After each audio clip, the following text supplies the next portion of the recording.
of the current. Yeah. Maybe like my finger hurts 2 days. Look at you. I'm going to need all those videos. Yeah, and you too. Yeah, you too. And where's the thread?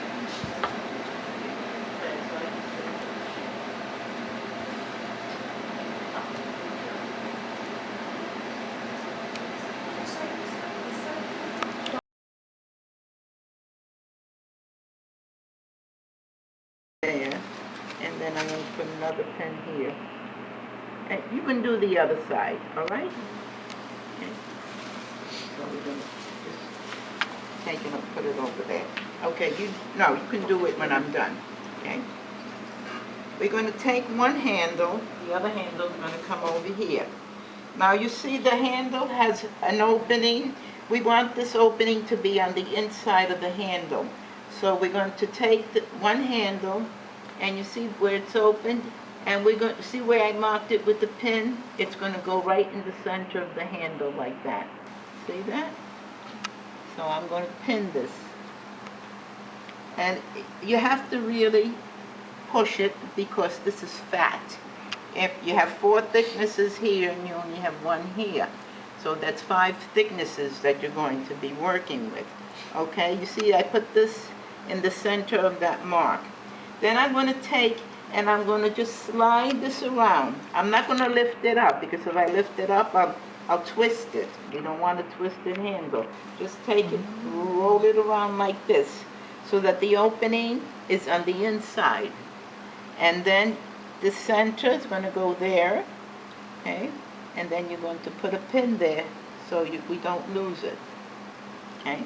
Then you're going to go to your machine, after you do the 2 of them, and you're going to start here and stitch across to hold it down.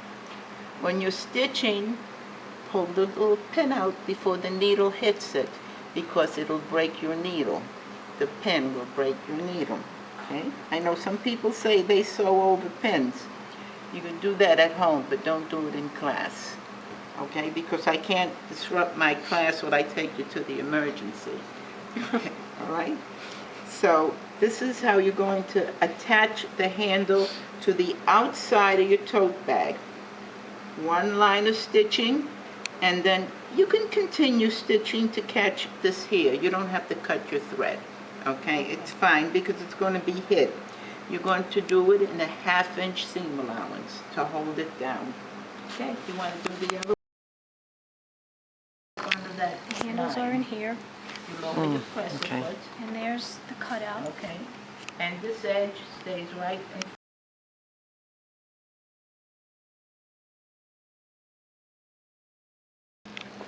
You start at the top or at the bottom, it doesn't matter. You do a securing stitch and you go about 5 inches and you stop. And then you do another securing stitch. Then you break the thread and then you start 5 inches below here. You do a securing stitch and you come down and you finish with another securing stitch. So you're going to have a seam there, and then another seam here, and you're going to have a little hole there. You need to have that hole because that's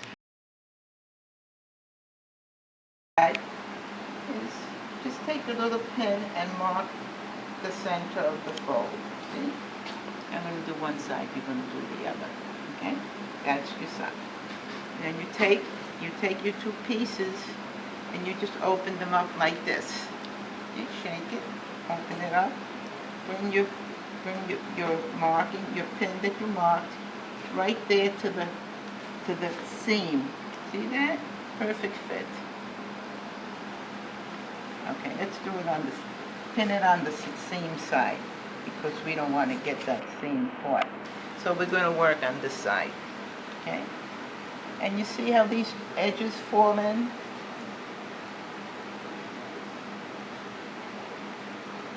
Okay, they don't match perfectly, don't worry about it, okay? That's fine if it's a little bit crooked like that, but don't cut it, leave it, okay? what you're going to do, let me get my little pencil out again.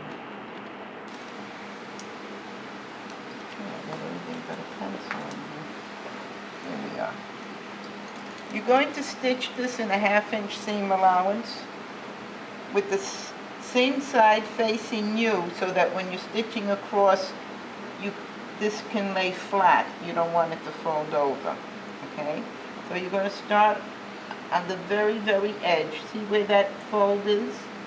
You're going to do a 1/2 inch seam allowance right there, and you're going to start stitching, and you're going to do a securing stitch, and then you're going to stitch right across here, okay? When you come to here, make sure that's flat. Get it? Come over, way over here, and then you do another securing stitch, all right? And make sure that's nice and flat in the bottom.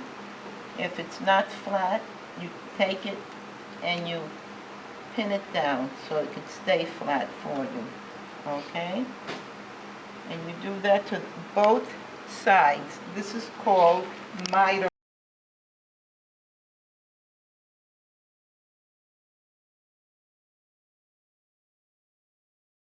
You're going to place it like maybe, I would say 4 inches down from the top. This is your top now, you see? This is the top of your pocket, your liner, okay? And this little thingy here, you can take it before you do anything and put a pin in there, and then stitch the opening closed, edge stitch it. You know what edge stitch means? Just stitch it on the very edge, okay?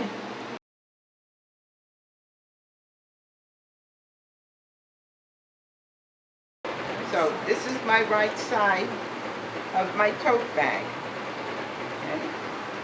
This is my right side of the liner, all right? So if I did it like this, it would be wrong. It would be the right side to the wrong side. So I have to turn this over, all right? It doesn't matter which side the pocket is on, okay? So you're going to take your tote bag, and with your side seams match them up, and put it inside the liner, okay? And then you're going to take your handle, and the handle's going to be sandwiched in between the liner and the tote bag, and you turn it around. We're going to do the other side. Yeah? Okay, right sides together. Then you're going to take your side seams, which are pressed open nicely, leave them open so you don't have any lumps, and match your side seams with these edges nice and even. Okay?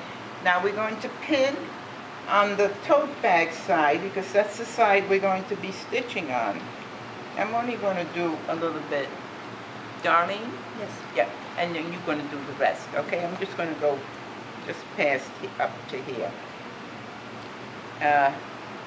But if you did your 1/2 inch seam allowances on everything, this should match up perfect, which it does. See that? All right? You're going to pin all the way around. When you come to the handle, make sure the handle is straight so it's not twisted on you. Okay, let me just put a couple of pins here. And work on a surface. Don't work up in the air. Because if you do it up in the air, you're going to get little bubbles and pleats, and it's not going to look right. Okay? So put a pin through all the thicknesses on the handle. And don't be afraid to use a lot of pins. Your edges should be nice and even. Okay? And then you pin all the way around. After you've pinned all the way around, you go to your machine in a 1/2 inch seam allowance, and you start at one seam. And you put it like this so that you could see your pins. Don't put it like this, because you won't see your pins and you'll break your needle. You start here, and you stitch in a 1/2 inch seam allowance all the way around. When you come to your pins, take your pins out. You can put your pins this way if you want to. I You can pin them like that if that's what you're used to doing. But I'm used to pinning them like this because as I'm sewing, I can go like this. If I have them like this, I have to go like that and I'll get a sore elbow or something.